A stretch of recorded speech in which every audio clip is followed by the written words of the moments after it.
I'd like to tell you about the strangest secret in the world.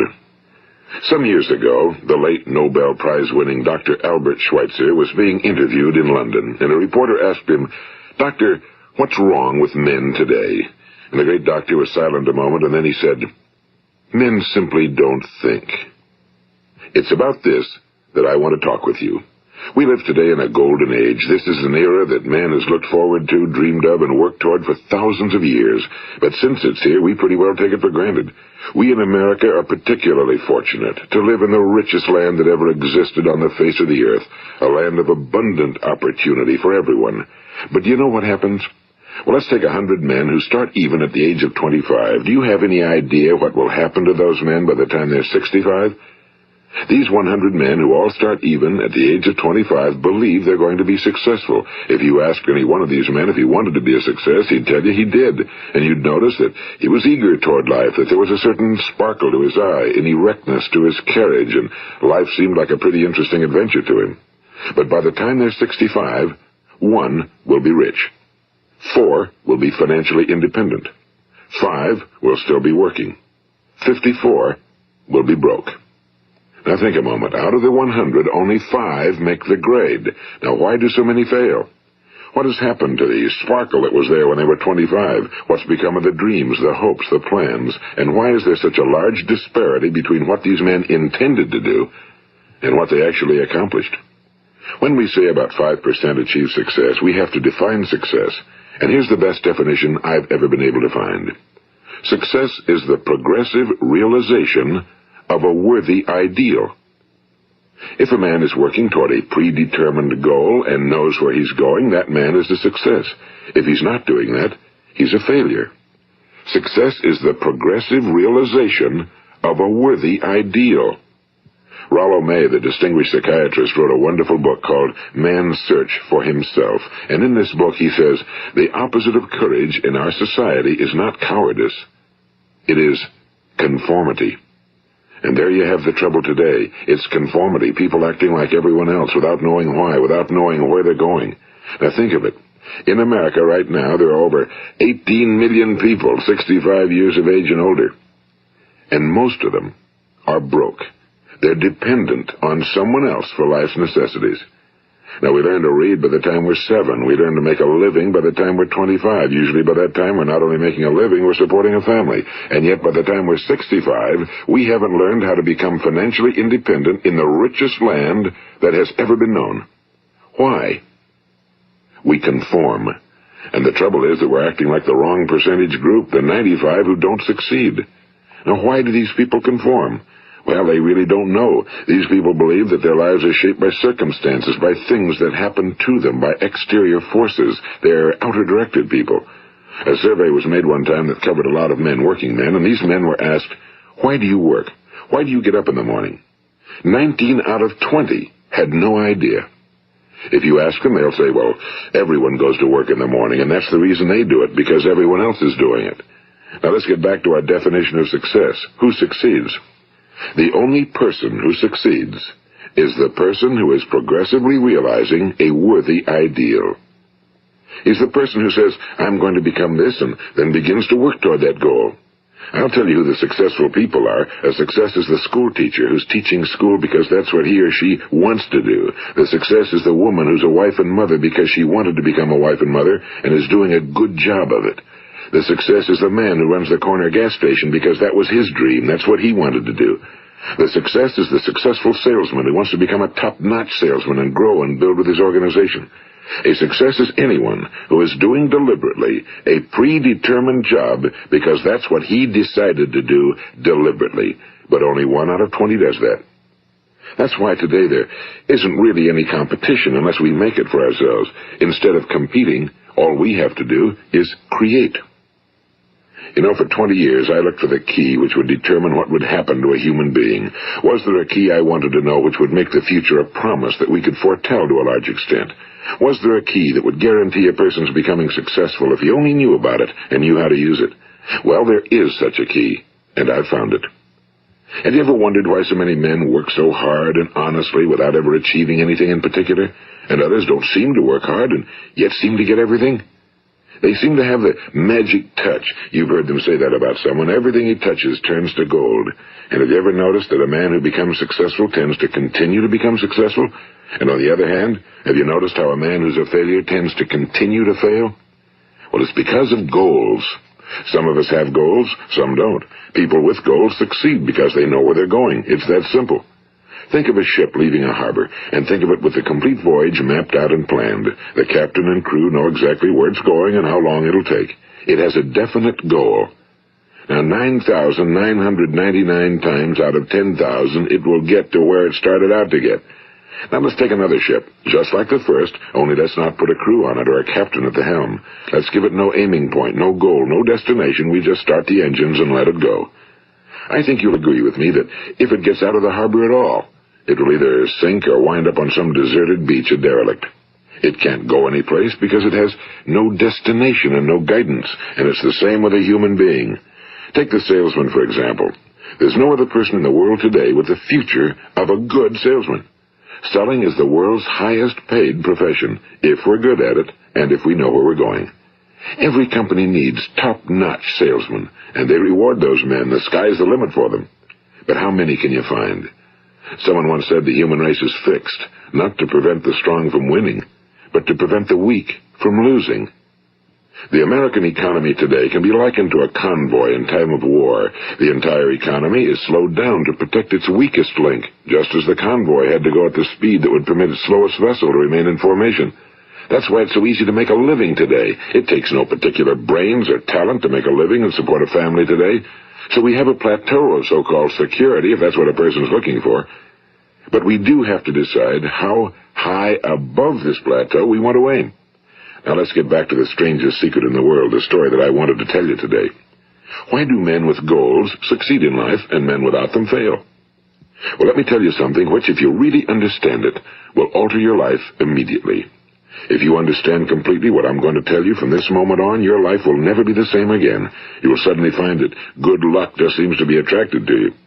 The things you want just seem to fall in line, and from now on you won't have the problems, the worries, the gnawing lump of anxiety that perhaps you've experienced before. Doubt, fear, well, they'll be things of the past.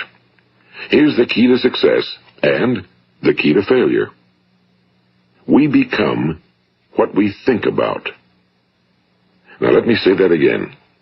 We become what we think about. Throughout all history, the great wise men and teachers, philosophers and prophets have disagreed with one another on many different things. It's only on this one point that they are in complete and unanimous agreement. Listen to what Marcus Aurelius, the great Roman emperor, said. A man's life is what his thoughts make of it. Disraeli said this, everything comes if a man will only wait.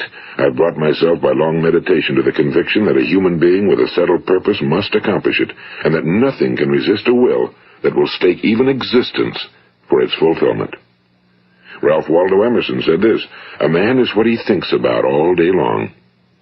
William James said, the greatest discovery of my generation is that human beings can alter their lives by altering their attitudes of mind. And he also said, we need only in cold blood act as if the thing in question were real, and it will become infallibly real by growing into such a connection with our life that it will become real.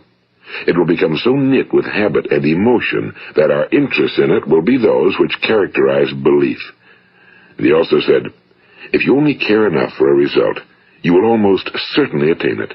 If you wish to be rich, you will be rich. If you wish to be learned, you will be learned. If you wish to be good, you will be good. Only you must then really wish these things and wish them exclusively, and not wish at the same time 100 other incompatible things just as strongly. In the Bible, you read in Mark 9:23, if thou canst believe, all things are possible to him that believeth. My old friend Dr. Norman Vincent Peale put it this way, this is one of the greatest laws in the universe. Fervently do I wish I had discovered it as a very young man. It dawned upon me much later in life, and I found it to be one of the greatest, if not my greatest discovery outside of my relationship to God. The great law, briefly and simply stated, is that if you think in negative terms, you will get negative results. If you think in positive terms, you will achieve positive results. That is the simple fact, he went on to say, which is at the basis of an astonishing law of prosperity and success. In 3 words, believe and succeed. William Shakespeare put it this way: our doubts are traitors and make us lose the good we oft might win by fearing to attempt. George Bernard Shaw said, people are always blaming their circumstances for what they are. I don't believe in circumstances. The people who get on in this world are the people who get up and look for the circumstances they want, and if they can't find them, make them. Well, it's pretty apparent, isn't it? And every person who discovered this for a while believed that he was the first one to work it out. We become what we think about. Now, it stands to reason that a person who's thinking about a concrete and worthwhile goal is going to reach it, because that's what he's thinking about, and we become what we think about. Conversely, the man who has no goal, who doesn't know where he's going, and whose thoughts must therefore be thoughts of confusion and anxiety and fear and worry, becomes what he thinks about. His life becomes one of frustration and fear and anxiety and worry. And if he thinks about nothing, he becomes nothing. Now, how does it work? Why do we become what we think about? Well, I'll tell you how it works as far as we know. Now, to do this, I want to tell you about a situation that parallels the human mind. Suppose a farmer has some land, and it's good fertile land. Now, the land gives the farmer a choice. He may plant in that land whatever he chooses. The land doesn't care. It's up to the farmer to make the decision. Now, remember, we're comparing the human mind with the land because the mind, like the land, doesn't care what you plant in it. It will return what you plant, but it doesn't care what you plant. Now let's say that the farmer has 2 seeds in his hand. One is a seed of corn, the other is nightshade, a deadly poison. He digs 2 little holes in the earth and he plants both seeds, one corn, the other nightshade. He covers up the holes, waters, and takes care of the land, and what will happen? Invariably the land will return what's planted. As it's written in the Bible, as ye sow, so shall ye reap. Now remember, the land doesn't care. It'll return poison in just as wonderful abundance as it will corn. So up come the 2 plants, one corn, one poison. Now, the human mind is far more fertile, far more incredible and mysterious than the land, but it works the same way. It doesn't care what we plant. Success, failure. A concrete, worthwhile goal, or confusion. Misunderstanding, fear, anxiety, and so on. But what we plant, it must return to us. You see, the human mind is the last great unexplored continent on Earth. It contains riches beyond our wildest dreams. It will return anything we want to plant. Now, you might say, well, if that's true, why don't people use their minds more? Well, I think they figured out an answer to that one, too. Our mind comes as standard equipment at birth. It's free, and things that are given to us for nothing we place little value on. Things that we pay money for, we value. The paradox is that exactly the reverse is true. Everything that's really worthwhile in life came to us free. Our minds, our souls, our bodies, our hopes, our dreams, our ambitions, our intelligence, our love of family and children and friends and country, all these priceless possessions are free. But the things that cost us money are actually very cheap and can be replaced at any time. A good man can be completely wiped out and make another fortune. He can do that several times. Even if our home burns down, we can rebuild it. But the things we got for nothing, we can never replace. The human mind isn't used because we take it for granted. Familiarity breeds contempt. It can do any kind of job we assign to it, but generally speaking, we use it for little jobs instead of big, important ones. Universities have proved that most of us are operating on about 10% or less of our abilities. So decide now, what is it you want? Plant your goal in your mind. It's the most important decision you'll ever make in your entire life. What is it you want? Do you want to be an outstanding salesman? A better worker at your particular job? Do you want to go places in your company? In your community? Do you want to get rich? All you've got to do is plant that seed in your mind, care for it, work steadily toward your goal, and it will become a reality. It not only will, there's no way that it cannot. You see, that's a law, like the laws of Sir Isaac Newton, the laws of gravity. If you get on top of a building and jump off, you'll always go down. You'll never go up, and it's the same with all the other laws of nature. They always work. They're inflexible. Think about your goal in a relaxed, positive way. Picture yourself in your mind's eye as having already achieved this goal. See yourself doing the things you will be doing when you've reached your goal. Ours has been called the phenobarbital age, the age of ulcers and nervous breakdowns and tranquilizers, at a time when medical research has raised us to a new plateau of good health and longevity. Far too many of us worry ourselves into an early grave trying to cope with things in our own little personal ways without learning a few great laws that will take care of everything for us.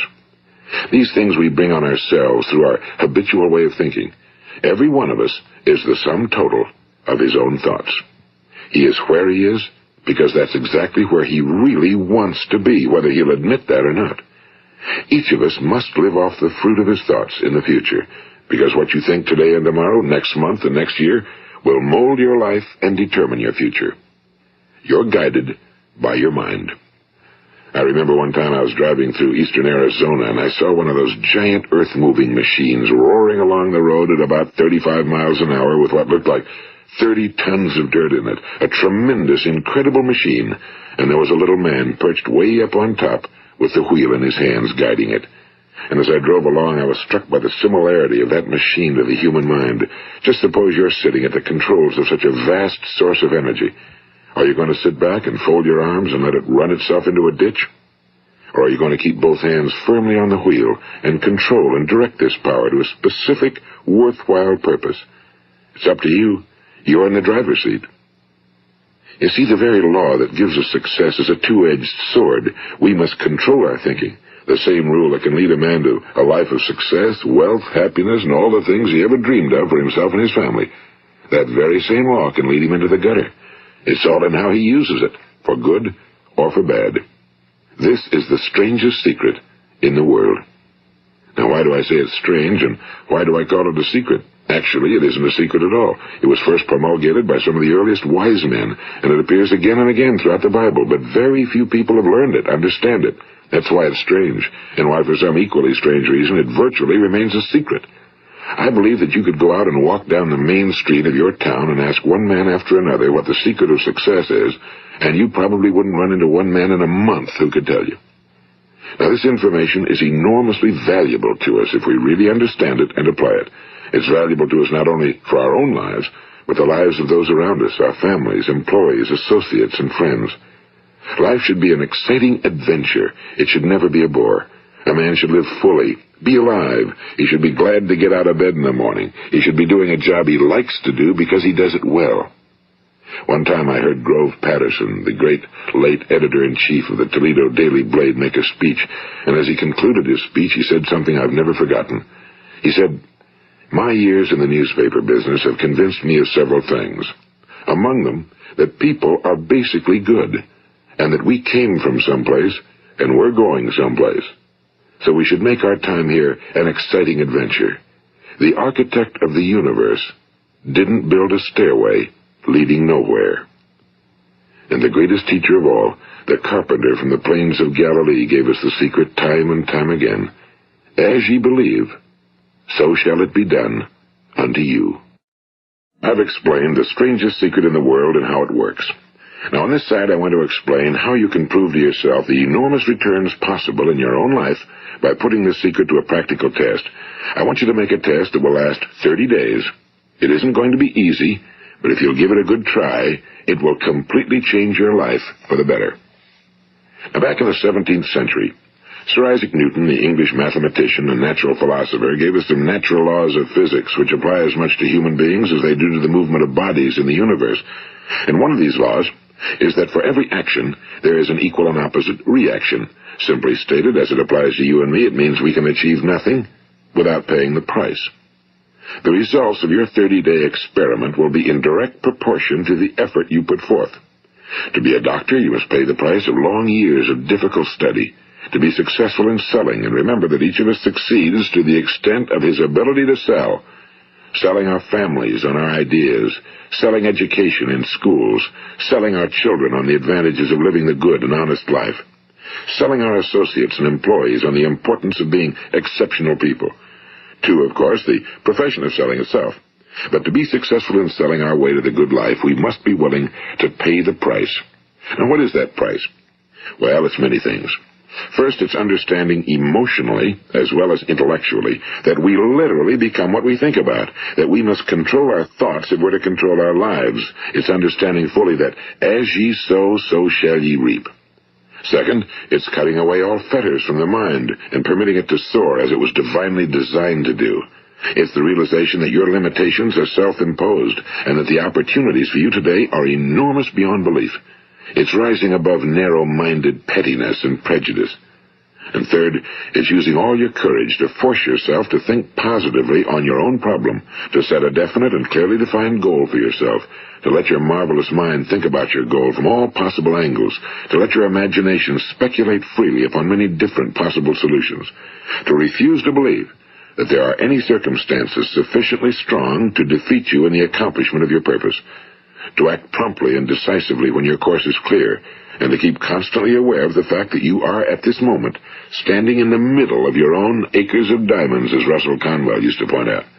And fourth, save at least 10% of every dollar you earn. It's also remembering that no matter what your present job, it has enormous possibilities, if you're willing to pay the price. Now let's just go over the important points in the price each of us must pay to achieve the wonderful life that can be ours. It is, of course, worth any price. 1. You will become what you think about. 2. Remember the word imagination and let your mind begin to soar. 3. Courage. Concentrate on your goal every day. 4. Save 10% of what you earn. And 5. Action. Ideas are worthless unless we act on them. Now, I'll try to outline the 30-day test I want you to make. Keep in mind that you have nothing to lose by making this test and everything you could possibly want to gain. There are 2 things that may be said of everyone. Each of us wants something, and each of us is afraid of something. I want you to write on a card what it is you want more than anything else. It may be more money. Perhaps you'd like to double your income or make a specific amount of money. It may be a beautiful home. It may be success at your job. It may be a particular position in life. It could be a more harmonious family. Each of us wants something. Now write down on your card specifically what it is you want. Make sure it's a single goal and clearly defined. You needn't show it to anyone, but carry it with you so that you can look at it several times a day. Think about it in a cheerful, relaxed, positive way each morning when you get up, and immediately you have something to work for, something to get out of bed for, something to live for. Look at it every chance you get during the day and just before going to bed at night.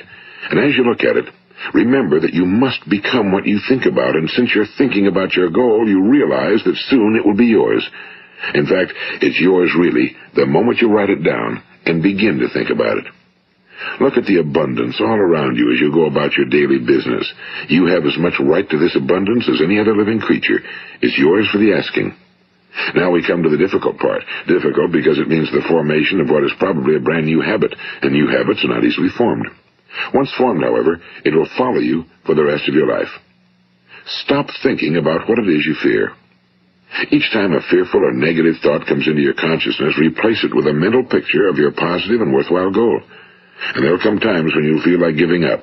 It's easier for a human being to think negatively than positively. That's why only 5% are successful. You must begin now to place yourself in that group. For 30 days, you must take control of your mind. It will think about only what you permit it to think about.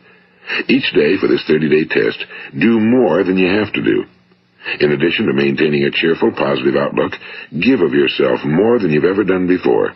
Do this knowing that your returns in life must be in direct proportion to what you give. The moment you decide on a goal to work toward, you're immediately a successful person. You are then in that rare and successful category of people who know where they're going. Out of every 100 people, you belong to the top 5. Don't concern yourself too much with how you're going to achieve your goal. Leave that completely to a power greater than yourself. All you have to do is know where you're going. The answers will come to you of their own accord and at the right time. Remember these words from the Sermon on the Mount, and remember them well. Keep them constantly before you this month of your test. Ask, and it shall be given you. Seek, and ye shall find. Knock, and it shall be opened unto you. For every one that asketh receiveth, and he that seeketh findeth, and to him that knocketh it shall be opened. It's as marvelous and as simple as that. In fact, it's so simple that in our seemingly complicated world, it's difficult for an adult to understand that all he needs is a purpose and faith. For 30 days, do your very best. If you're a salesman, go at it as you've never done before, not in a hectic fashion, but with the calm, cheerful assurance that time well spent will give you the abundance in return you deserve and want. If you're a homemaker, devote your 30-day test to completely giving of yourself without thinking about receiving anything in return, and you'll be amazed at the difference it makes in your life. No matter what your job, do it as you've never done it before for 30 days. And if you've kept your goal before you every day, you'll wonder and marvel at this new life you've found. Dorothea Brand, the outstanding editor and writer, discovered it for herself and tells about it in her fine book, Wake Up and Live. Her entire philosophy is reduced to the words, act as though it were impossible to fail. She made her own test with sincerity and faith, and her entire life was changed to one of overwhelming success. Now, you make your test for 30 full days. Don't start your test until you've made up your mind to stick with it. You see, by being persistent, you're demonstrating faith. Persistence is simply another word for faith. If you didn't have faith, you'd never persist. If you should fail during your first 30 days, by that I mean suddenly find yourself overwhelmed by negative thoughts, you've got to start over again from that point and go 30 more days. Gradually, your new habit will form until you find yourself one of that wonderful minority to whom virtually nothing is impossible. And don't forget the card. It's vitally important as you begin this new way of living. On one side of the card, write your goal, whatever it may be. On the other side, write the words we've quoted from the Sermon on the Mount. Ask, and it shall be given you. Seek, and ye shall find. Knock, and it shall be opened unto you. Nothing great was ever accomplished without inspiration. See that during these crucial first 30 days, your own inspiration is kept at a peak. And above all, don't worry. Worry brings fear, and fear is crippling. The only thing that can cause you to worry during your test is trying to do it all yourself. Know that all you have to do is hold your goal before you. Everything else will take care of itself. Remember also to keep calm and cheerful. Don't let petty things annoy you and get you off course. Now, since making this test is difficult, some will say, why should I bother? Well, look at the alternative. No one wants to be a failure. No one really wants to be a mediocre individual. No one wants a life constantly filled with worry and fear and frustration. Therefore, remember that you must reap that which you sow. If you sow negative thoughts, your life will be filled with negative things. If you sow positive thoughts, your life will be cheerful, successful, and positive. Now, gradually, you will have a tendency to forget what you've heard on this recording. Play it often. Keep reminding yourself of what you must do to form this new habit. Gather your whole family around at regular intervals and listen to what's been said here. You know, most men will tell you that they want to make money without understanding the law. The only people who make money work in a mint. The rest of us must earn money. This is what causes those who keep looking for something for nothing or a free ride to fail in life. The only way to earn money is by providing people with services or products which are needed and useful. We exchange our time and our product or service for the other man's money. Therefore, the law is that our financial return will be in direct proportion to our service. Now, success is not the result of making money. Making money is the result of success, and success is in direct proportion to our service. Most people have this law backwards. They believe that you're successful if you earn a lot of money. The truth is that you can only earn money after you're successful. It's like the story of the man who sat in front of the stove and said to it, "Give me heat, and then I'll add the wood." How many men and women do you know, or do you suppose there are today, who take the same attitude toward life? There are millions. We've got to put the fuel in before we can expect heat. Likewise, we've got to be of service first before we can expect money. Don't concern yourself with the money. Be of service. Build, work, dream, create. Do this, and you'll find there's no limit to the prosperity and abundance that will come to you. Prosperity, you know, is founded upon a law of mutual exchange. Any person who contributes to prosperity must prosper in turn himself. Sometimes the return will not come from those you serve, but it must come to you from someplace, because that's the law. For every action, there is an equal and opposite reaction. As you go daily through your 30-day test period, remember that your success will always be measured by the quality and quantity of service you render, and money is a yardstick for measuring this service. No man can get rich himself unless he enriches others. Now, there are no exceptions to a law. You can drive down any street in America and from your car estimate the service that's being rendered by the people living on that street. Had you ever thought of this yardstick before? It's interesting. Some, like ministers and priests and other devoted people, measure their returns in the realm of the spiritual, but again, their returns are equal to their service. Once this law is fully understood, any thinking person can tell his own fortune. If he wants more, he must be of more service to those from whom he receives his return. If he wants less, he has only to reduce his service. This is the price you must pay for what you want. If you believe you can enrich yourself by deluding others, you can end only by deluding yourself. It may take some time, but just as surely as you breathe, you'll get back what you put out. Don't ever make the mistake of thinking you can avert this. It's impossible. The prisons and the streets where the lonely walk are filled with people who tried to make new laws just for themselves. We may avoid the laws of man for a while, but there are greater laws that cannot be broken. An outstanding medical doctor recently pointed out 6 steps that will help you realize success. 1. Set yourself a definite goal. 2. Quit running yourself down. 3. Stop thinking of all the reasons why you cannot be successful and instead think of all the reasons why you can. 4. Trace your attitudes back through your childhood and try to discover where you first got the idea you couldn't be successful, if that's the way you've been thinking. 5. Change the image you have of yourself by writing out a description of the person you would like to be. And 6. Act the part of the successful person you have decided to become. The doctor who wrote those words is a noted West Coast psychiatrist, Dr. David Harold Fink. Do what the experts since the dawn of recorded history have told you must do. Pay the price by becoming the person you want to become. It's not nearly as difficult as living unsuccessfully. Make your 30-day test, then repeat it again, and each time it will become more a part of you until you'll wonder how you could ever have lived any other way. Live this new way, and the floodgates of abundance will open and pour over you more riches than you may have dreamed existed. Money? Yes, lots of it. But what's more important, you'll have peace. You'll be in that wonderful minority who lead calm, cheerful, successful lives. Start today. You have nothing to lose, but you have a whole life to win. This is Earl Nightingale, and thank you.